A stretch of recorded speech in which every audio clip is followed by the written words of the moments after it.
Most people think art collecting starts with money. It doesn't. It starts with paying attention.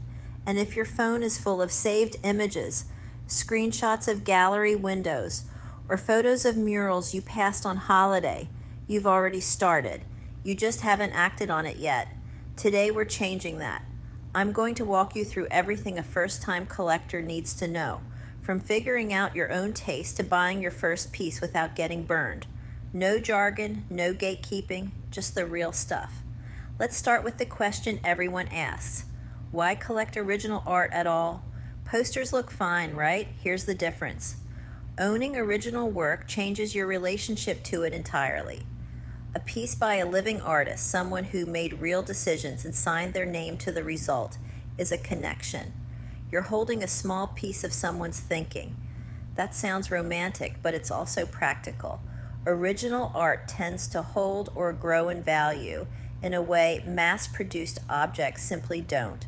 There is a financial side to this, and it's worth being honest about. Works by emerging artists, bought for a few hundred, can appreciate significantly if that artist's career takes off.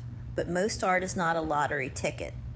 Treating it purely as an investment is how beginners lose money and joy at the same time. The goal is both, and knowing that shapes every decision you make. Before you spend a single pound or dollar, do this one thing. Work at what actually moves you. Walk through exhibitions, scroll online platforms, and notice what you keep returning to. Abstract work, figurative pieces with real stories, photography, sculpture, there's no correct answer. The point is to notice your own patterns instead of buying what you think you should like. Then set a budget and respect it. Your first piece might be $200. It might be $2,000. The number matters less than your discipline around it. Now research. This is the part beginners skip, and it's the part that protects you. Learn the difference between emerging and established artists. Established means a track record, gallery representation, auction history. Emerging means earlier in the journey, more risk, potentially more reward. Use platforms that show you what work actually sells for, not just what it's listed at. Auction records are gold for anyone with a secondary market presence. And yes, social media is a genuine discovery tool, but filter ruthlessly. A large following doesn't equal lasting value. When it comes to actually buying, you have more options than you think.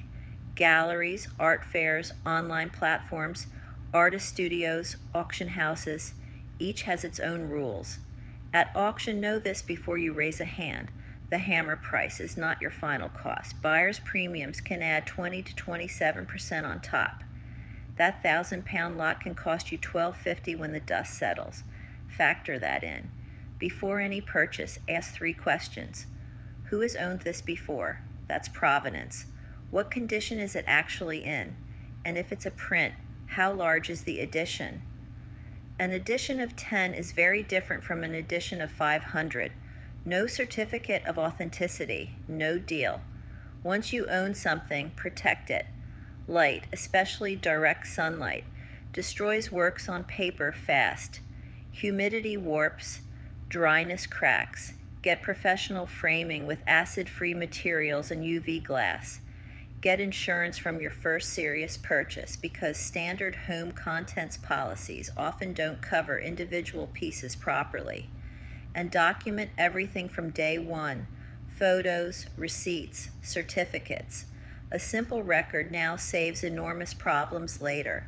The long game in collecting is building a point of view.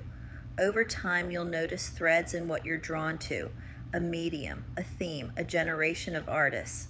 Lean into that. A focused collection is more meaningful and more valuable than a random scattering of things you liked once.